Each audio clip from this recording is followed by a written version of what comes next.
Welcome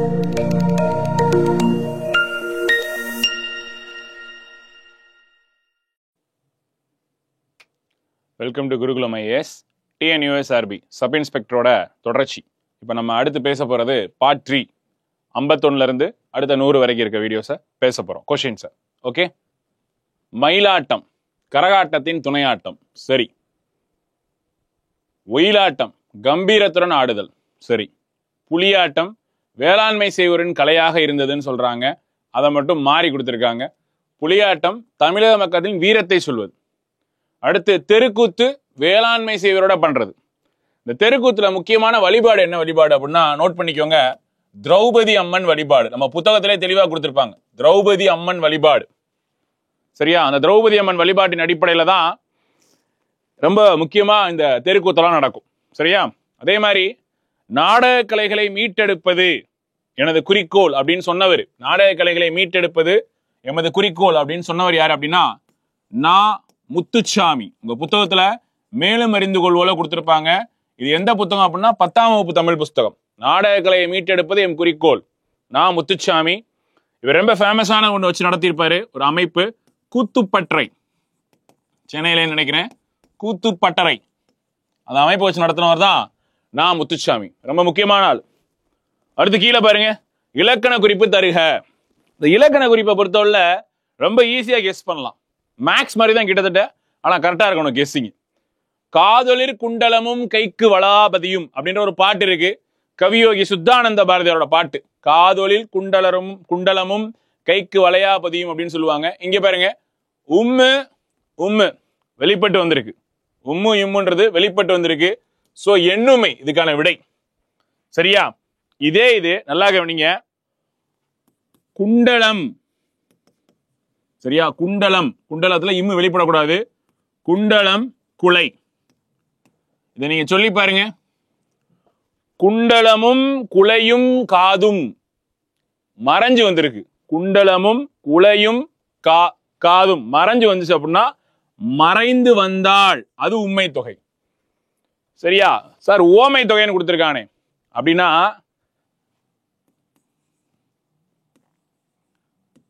coir கண்.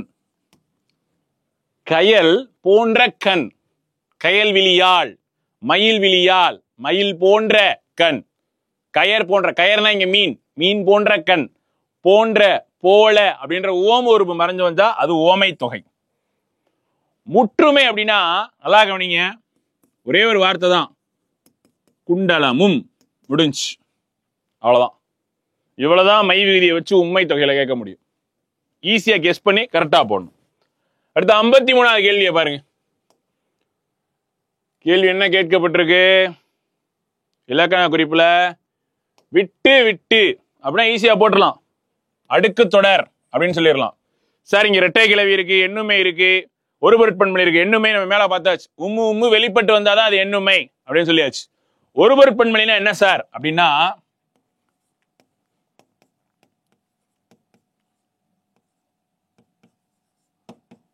உயர்ந்தோங்கி இப்படி இருக்கு. இதான் ஒரு பொருட்பன்மை. எடுத்துக்காட்டு எடுத்துக்கலாம். இங்க பாருங்க. உயர்ந்து கூட்டல் ஓங்கி. உயர்ந்தனாலும் மேல ஓங்கினாலும் மேல அப்ப அது ஒரு பொருட்பன்மொழி. உயர்ந்தனாலும் மேல ஓங்கினாலும் மேல அது ஒரு பொருட்பன்மொழி. முடிஞ்சா? அடுத்து பாருங்களேன். இன்னொரு எடுத்துக்காட்டுன்னு சொல்றேன். நடு மையம் பிரிச்சு பாருங்க. நடுனாலும் நடுவுலதான், மையம்னாலும் சென்றுதான். ஒரு பொருட்பன்மொழி தான். வேற சொல்லலாம் அப்படின்னா மிசை. மீனாலும் மேல மிசைனாலும் மேல. அவ்வளவுதான். எக்ஸாம் ஹால்ல ஒரு கொஸ்டினே கேட்டிருக்காங்க.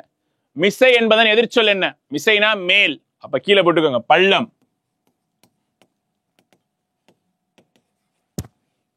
ஓகேவா? மிசைனா மேல். எதிர்ச்சொல் என்ன? பள்ளம். இதுவும் கேட்கப்பட்ட வினா. சரியா? சார் அங்க ரெட்டை கிளவின்னு ஒண்ணு இருக்கே சார். ரெட்டை கிளவினா நல்லா ஞாபகம் வச்சுக்கோங்க. விட்டு விட்டு அடுக்கு தொடர்னு சொல்லியாச்சு. விட்டு விட்டு பிரிச்சு பாருங்க. விட்டு அவனை விட்டு அப்படின்னா பொருள் இருக்கு. இதே இது அடுக்கு தொடர்ல இரட்டை கிளவியில சல சல பல பல கல கல பிரிச்சு பாருங்க. பொருள் இருக்கா? எந்த பொருளுமே இருக்காது. அதான் இரட்டை கிளவி.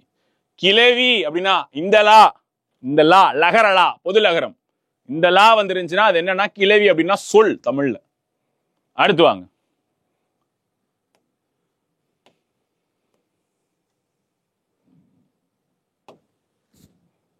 நம்மளோட அகத்திணைகள் புறத்திணைகளை வச்சு கேள்வி கேட்டிருக்காங்க. ஓராண்டின் 6 கூறுகளை பெரும்பொழுது என்றும் நம் முன்னோர் பிடிச்சிருக்காங்க. அப்ப பாருங்களேன், இதை பொறுத்த சொல்லியிருக்காங்க. கார்காலம் அப்படின்னா நம்மளே பொறுத்தலாம் ஈஸியா. ஆவணி புரட்டாசி. குளிர்காலம் சரியா, அதுக்கு ஐப்பசி கார்த்திகை. முன்பனி காலம் முன்பனி காலம் மார்கழி தை. அடுத்து பின்பனி காலம் மாசி பங்குனி. இளவேநீர் காலம் அதுக்கு என்ன அப்படின்னா இளவேநீர் காலம் அப்படின்னா ஆவணி புரட்டாசி. முதுவேநீர் காலம் ஆணி ஆடி. இதுல ஒரே ஒரு விஷயம், அந்த ஃபர்ஸ்ட் இதுதான் எல்லாத்துக்கும் குழப்பம். நல்லா கவனிங்க. கார்காலம்னு இருக்கா, இப்படி ஞாபகம் வச்சுக்கோங்க. கார்காலம் அந்த ஒன்னு எடுத்துட்டா எல்லாத்தையும் ஈஸியா போட்டுடலாம்ல. கார்காலம் அப்படின்னா இப்படி ஞாபகம் வச்சுக்கோங்க. கல்லிலே ஆரிய புரோட்டா அப்படின்னு ஞாபகம் வச்சுக்கோங்க. கார்காலம் அப்படின்னா ஆவணி புரட்டாசி. முடிஞ்சா ஈஸியா நீங்க மேட்ச் பண்ணிடலாம். மற்றது எல்லாத்தையும் வரிசையா பண்ணிடலாம். இதே இது கடவுளை பத்தி கேட்கிறாங்க. இது குறிஞ்சி முல்லை மருதம் நெய்தல் தானே. குறிஞ்சி முல்லை மருதம் நெய்தல் பாலை கடவுள் தானே. நம்மளுடைய கடவுள் யாரு? முருகன் தானே முதற் கடவுள். அப்போ முருகனுக்கு மாலையிட்டு இங்கு வந்து கொண்டாடுங்கள். முதல் எழுத்து தான் நம்மளுக்கு க்ளூ, மறந்துடக்கூடாது. முருகனுக்கு மாலையிட்டு இங்கு வந்து கொண்டாடுங்கள், இதான் நம்மளோட க்ளூ. முருகன். மாலை அப்படின்னா திருமால். திருமால்னா யாரு அப்படின்னா மாயோன். அடுத்து இங்கு அப்படின்னா இந்திரன். நெய்தல் அந்த வருணன். பாலை கொற்றவை. அதான் முருகனுக்கு மாலையிட்டு இங்கு வந்து கொண்டாடுங்கள். முடிஞ்சு. அடுத்த கொஸ்டின் போலாம்.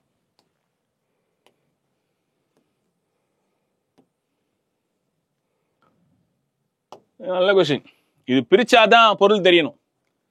ஏற்பாடு என்பதன் சரியான கூற்று என்ன அப்படின்னா 1 2 3 4 அனைத்துமே சரி. ஏற்பாடு அப்படின்னா என்ன அப்படின்னா எல் அப்படின்னா ஞாயிறு. பாடு அப்படின்னா கதிரவன் மறையும் நேரம். எல் கூட்டல் பாடு பிற்பகல் 2 முதல் 6 மணி வரை. இந்த பெரும்பொழுது சிறும்பொழுது படிக்கும் போது இந்த பிற்பகல் முற்பகல் மட்டும் கரெக்டா ஞாபகம் வச்சுக்கணும். ரொம்ப ரொம்ப முக்கியம். அடுத்து பாருங்க.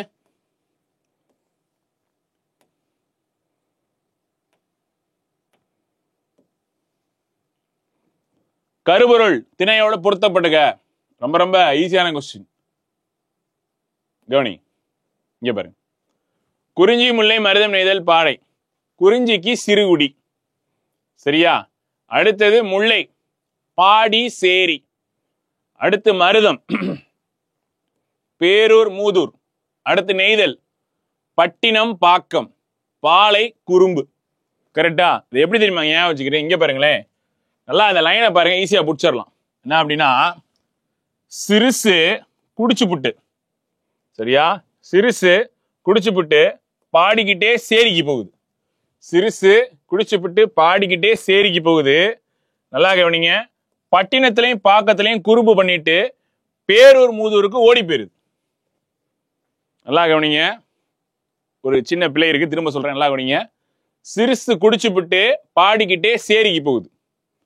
சேரிக்கு போயிட்டு பேரூருக்கும் மூதூருக்கும் போயிட்டு பட்டினம் பாக்கத்துல குறும்பு பண்ணிட்டு ஓடி போயிருது. அவ்வளவுதான். அந்த இதை ஒரு ஃப்ளோவா நீங்க சொல்லி பாத்தீங்கன்னா ரொம்ப ஈஸியா இருக்கும். அடுத்து கலைச்சொல்.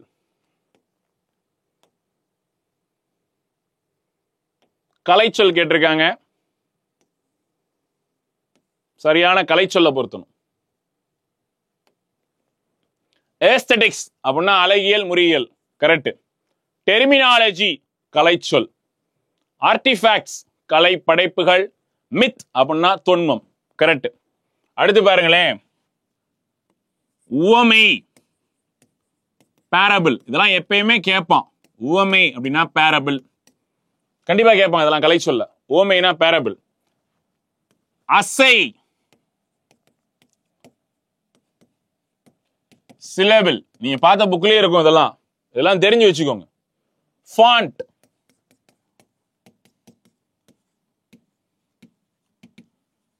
எழுத்துரு. இதெல்லாம் கண்டிப்பா இருக்கும். சரியா? அடுத்து பாருங்க.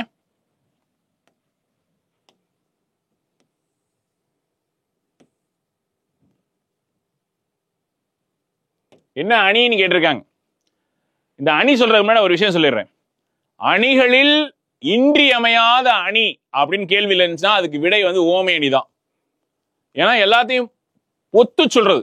போல, புறைய, ஒப்ப, அன்ன, உரள அப்படின்னு எல்லாத்துக்கும் ஒத்து சொல்றதுதான் இந்த ஓமை அணி. இங்க பாருங்களேன். குன்றேறி யானை போர் கண்டற்றத்தால் தன் தொன்றுதான் ஆக செய்வான் வினை. கண்டற்று, அற்று, தற்று அப்படின்னு வந்துச்சு அப்படின்னா அதுதான் ஓமை அணி. அற்று, தற்று சொல்லி பார்க்கணும் அந்த வார்த்தையை. இது ஒரு திருக்குறள். குன்றேறி யானை போர் கண்டற்றதால், அப்ப இதுல மறைஞ்சிருக்கிறது தற்று. அடுத்து ஒரு குறள் வந்துச்சுன்னா அதுல போலன்ற ஊரு மறைஞ்சு வந்திருக்கும். சரியா? இந்த மாதிரிலாம் வந்துச்சு அது ஓமை அணி. உருவத்துக்கு நிறைய எடுத்துக்காட்டு இருக்கு. வேற்றுமை அணிக்கு ஒண்ணு இருக்கு. தீனார் சுட்டப்புண் உள்ளாறு மாறாதே நாவினால் சுட்ட வடு. சரியா? பிரிதி மொழி அணிக்கு பீலிப்பை சாக்காடு மச்சிறு பண்டம் சால மிகுத்த பெய்யின் அப்படின்னு சொல்லுவாங்க. சார்பெழுத்துகளில் பொருந்தாதது 59வது கேள்வி உயிரெழுத்து. ஏன்னா சார்பெழுத்து மொத்தம் 10 இருக்கு, நமக்கு நல்லாவே தெரியும். உயிர்மை, ஆயுதம், உயிரிழவடை, ஒற்றளவடை, குற்றிய லிகரம், குற்றிய லுகரம், ஐகார குறுக்கம், ஔகார குறுக்கம், மகர குறுக்கம், ஆயுத குறுக்கம். சார்பெழுத்தோட வகைகள் எத்தனைன்னு கேட்டா 10. முதல் எழுத்து எத்தனைன்னு கேள்வியில கேட்டா 30. புரியுதா? அடுத்து பாருங்க. அடுத்து வந்துருச்சு பாருங்க. தவறான பொருத்தத்தை காண்க. நம்ம சொல்லிக்கிறத வச்சு அப்ளை பண்ணலாம். தாய் சேய் உண்மை தொகை. சரி. முறுக்கு மீசை வந்தார், இதுதான் தப்பு. கரும்பு தின்றான், இது தப்பு. எஸ், இதுவும் தப்பு. வெண்குடை கரெக்ட். நல்லா கவனிங்களேன். தாயும் சேயும் உம்மு வெளிப்பட்டு வந்தா என்ன சொல்லணும்? எண்ணுமை. முறுக்கு மீசை வந்தார், அதாவது முறுக்கு மீசை வச்சிருக்காப்ல, அது அவரோட பண்பு. அந்த பண்பை சொல்லி பண்பு தொகையிலிருந்து புறத்து பிறகுது. அப்ப இது கண்டிப்பா அன்மொழி தொகையா தான் இருக்கணும். சரியா? அடுத்து பாருங்க. கரும்பு தின்றான், வற்றல் தின்றான். கரும்புன்றது இனிப்பு சுவை இருக்கு, அதை திங்கிறான். அப்ப இது பண்பாகு பெயர். அப்ப இங்க தப்பு. ஆகு பெயர் மொத்தம் எத்தனை இருக்குன்னா 16 இருக்கு. அப்ப இதுவும் தப்பு, இதுவும் தப்பு. வெண்குடை பண்பு தொகை மிக மிக சரி. சரியா? ஓகே. அடுத்து கவனிங்க. இந்த முறுக்கு மீசை வந்தாருன்னு போட்டோம்ங்களா, அது மாதிரியே 10ஆம் வகுப்புக்குள்ள ஒண்ணு இருக்கு. சிவப்பு சட்டை பேசினார் அப்படின்னு ஒண்ணு இருக்கு. அது வந்தாலும் அன்மொழி தொகை தான். சோ இந்த இடத்துல திரும்ப கூட நான் மார்க் பண்றேன் கரெக்டானது. தாய் சேய் அப்படின்னா உண்மை தொகை, முறுக்கு மீசை வந்தாருன்னா அன்மொழி தொகை. கரும்பு தின்றான்னு இங்க பொருத்தமானது இல்ல. சோ கரும்பு தின்றான்றது ஒரு ஆகு பெயர், பண்பாகு பெயர். வெண்குடை அப்படின்றது பண்பு தொகை தான். அதே மாதிரி சிவப்பு சட்டை பேசினார் அன்மொழி தொகை. சரியா? அடுத்த அறிவியலுக்கு வந்துருவோம்.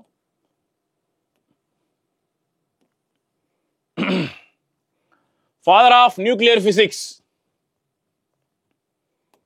அணுக்கரு இயற்பியலின் தந்தை ஜேம்ஸ் ரூதர்ஃபோர்ட். அணுக்கரு இயற்பியலோட தந்தை யாருன்னு கேட்டா ஜேம்ஸ் ரூதர்ஃபோர்ட். சரியா? நியூட்டன் நம்மளுக்கு தெரியும். நியூட்டனோட விதிகள் எத்தனை இருக்கு? 3 விதிகள் இருக்கு. 1, 2, 3. நியூட்டன் 3 விதிகள் சொல்லியிருக்காங்க. James Hartwick, J Thomson. எலக்ட்ரானை கண்டறிந்தவர் ஜே தாம்சன். எலக்ட்ரான். சரியா? இதாவது புரோட்டான், நியூட்ரான், எலக்ட்ரான். சரியா? இதான் இந்த 3 அர்த்தம். புரோட்டான் நடுநிலை தன்மையில் இருக்கும், எலக்ட்ரான், நியூட்ரான் இந்த மாதிரி தான் இருக்கும். அணு அணு ஆற்றல் மட்டங்கள்னு சொல்லுவாங்க. அடுத்து பாருங்களேன்.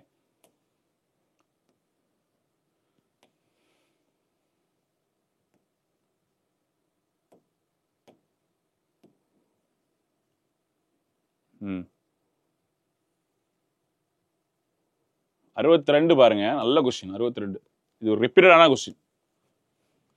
நியூக்ளியான்கள் என்பது எதை உள்ளடக்கியது அப்படின்னா புரோட்டான்களையும் நியூட்ரான்களையும் கொண்டதான் நியூக்ளியான்கள்.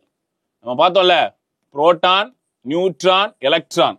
இங்க பாருங்க, புரோட்டான், நியூட்ரான், எலக்ட்ரான். இந்த புரோட்டான்களும் நியூட்ரான்களும் சேர்ந்ததான் என்ன அப்படின்னா நியூக்ளியான்கள், அணுக்கரு வினை. சரியா? அது ரொம்ப முக்கியமானது. இது அடுத்து பாருங்க.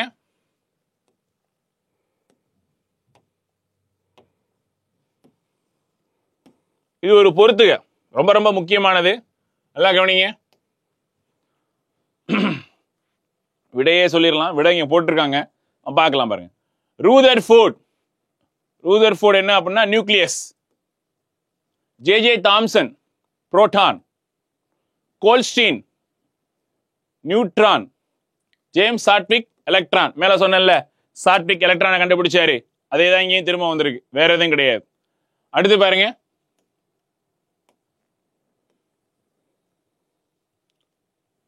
the correct electronic configuration of potassium. அதாவது பொட்டாசியத்தோட சரியான மின்னியல் கூட்டமைப்பு சொல்லியிருக்காங்க. இது வந்து கண்டிப்பான முறையில் நீங்க அந்த ஆற்றல் மட்டங்கள் அப்படின்றத செஞ்சு பார்த்தா மட்டும்தான் இதை கண்டுபிடிக்க முடியும். சரியா? ஆற்றல் மட்டங்கள்னு சொல்லுவாங்க. அந்த ஆற்றல் மட்டங்கள் தெரிஞ்சாதான் இந்த கேள்வியை நீங்க தொட முடியும். சரியா? என்ன அப்படின்னா, முதல்ல பொட்டாசியத்தோட அணியன் என்னன்னு தெரிஞ்சுக்கணும். 8. அந்த 8 தன்னோட ஆற்றல் மட்டங்கள்ல எப்படி பிரிக்குதுன்னு தெரிஞ்சுக்கணும். அப்படி பிரிச்சாதான் 10, 18, 19 இந்த மாதிரி பிரிச்சிருக்குல்ல, அதை வச்சு நம்ம போட முடியும். அடுத்து வந்துருங்க.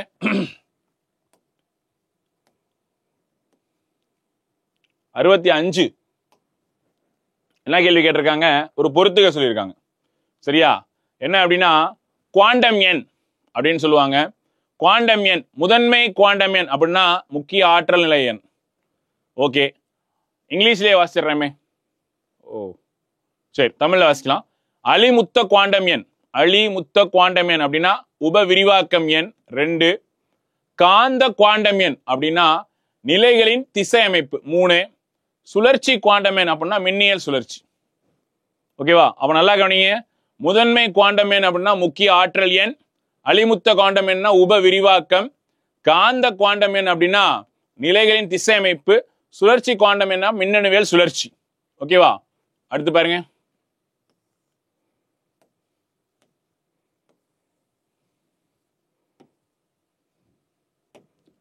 Choose the correct statement. சரியான கூற்றை தேர்வு செய்யும். கவனிங்க. ஒரு அணுவில் மின்னணுக்கள் அணுக்கருவை சுற்றி நிலையான சுற்றுப்பாதை சுழற்சியில் சுழல்கின்றன. கரெக்டா? கரெக்ட். ஒரே மூலத்துவத்தின் ஐசோடோப்புகள் மாறுபட்ட அணியன்கள் கூட. ஐசோனாலே என்னைக்குமே ஒத்ததுன்னு அர்த்தம். அப்ப ஸ்டேட்மெண்ட் 2 தப்பு, ஸ்டேட்மெண்ட் 1 தான் சரி. அடுத்து பாருங்க.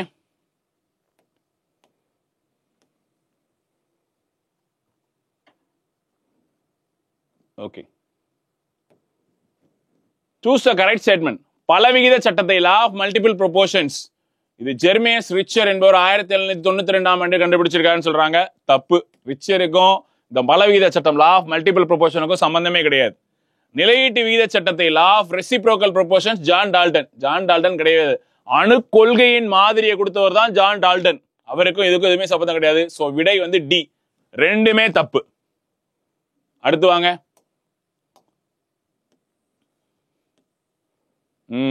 இப்பதான் சொன்னேன். ஐசோ அப்படின்னா ஒத்ததுன்னு சொல்லியாச்சு. சரியா? அப்ப கவனிங்க, இதுல சரியான என்னன்னு கேட்டிருக்காங்க. ஐசோ பார் 2வது சரி, 3வது ஐசோடோன் சரி.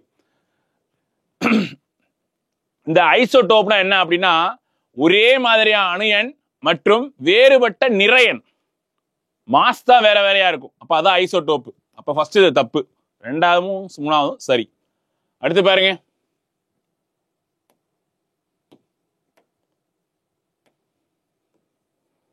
நல்ல கொஸ்டின்.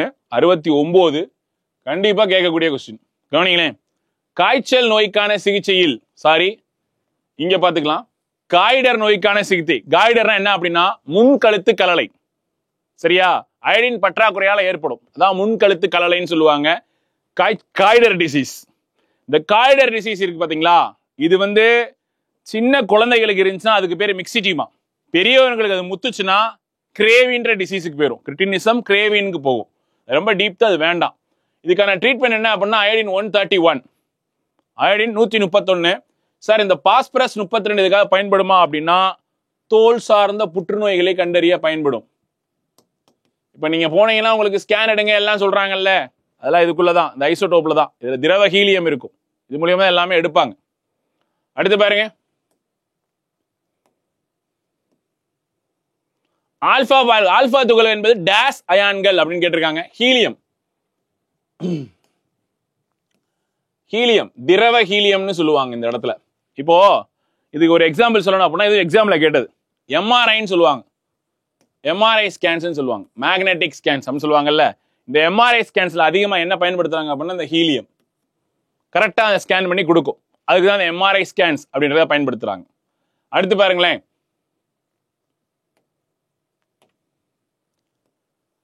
சோடியம் அணுவின் உள்ள மின் ஒழுக்காக்கம், அதே தான் வேலன்சி கேட்டிருக்காங்க. ஸோ சோடியம்னா என்ன அப்படின்னா 8. ஸோ அந்த 8ஓட ஆற்றல் மட்டும் தான் நீங்க பிரிக்கணும். 1 2 3 இந்த ஆற்றல் மட்டத்துல இருந்து பிரிச்சு நீங்க கொண்டு போனீங்க அப்படின்னா இது சோலன்சியோட வேடியம் கிடைக்கும். நான் சொன்னது சோடியம் அணுவோட அணு எண் வந்து 8. அடுத்து பாருங்க, basic unit of matter is atom, அணு. அதே மாதிரி பொருளோட மிகச்சிறிய அலகு அப்படின்னு கேள்வி கேட்டா அதுக்கு பேர் வந்து மோல். தமிழ்லையும் மோல் தான். பொருட்களோட மிகச்சிறிய அலகு அப்படின்னு கேள்வி கேட்டா அதுக்கு பேர் வந்து மோல். அடுத்து வாங்க,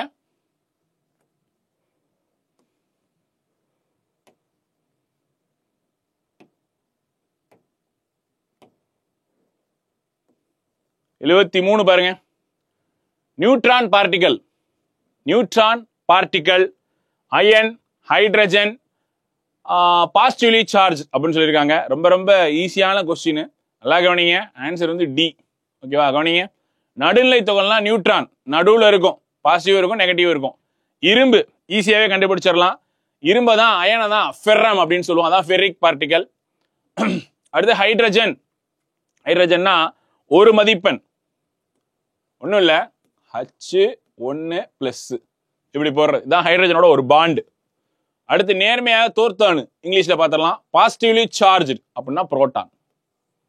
நம்ம பார்த்தோம் இல்லைங்க, neutron, proton, electron, neutron, proton, electron, அதோட சார்ஜஸ் வந்து கேள்வி கேட்டிருக்காங்க. அடுத்து 74.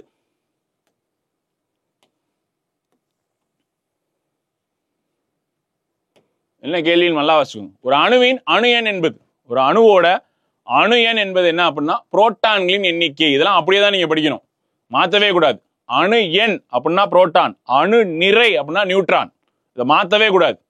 அணு எண் அப்படின்னா புரோட்டான், இதான் ஒரு ஸ்டேட்மெண்ட், அப்படியே மனப்பாடம் பண்ணி வச்சுக்கணும். கடைசி கொஸ்டின் பார்ட் 3ல கவனிங்க.